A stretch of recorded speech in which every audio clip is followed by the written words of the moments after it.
How to add caption in your Capcut account. In this tutorial, I'm going to show you the ways to add caption in Capcut. In order to add caption in Capcut, you have to follow the simple steps.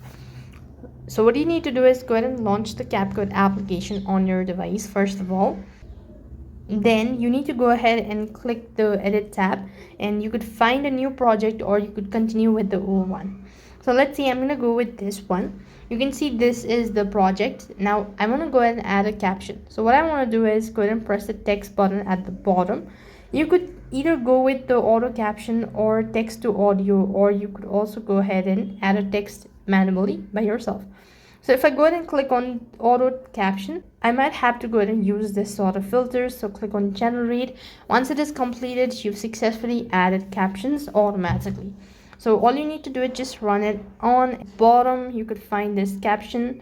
So I'm just gonna lend in it. So this way you could go ahead and add caption. That's all for this video. I hope the video was helpful. Make sure to like, share and subscribe to our channel. Thank you for watching. See you in the next video.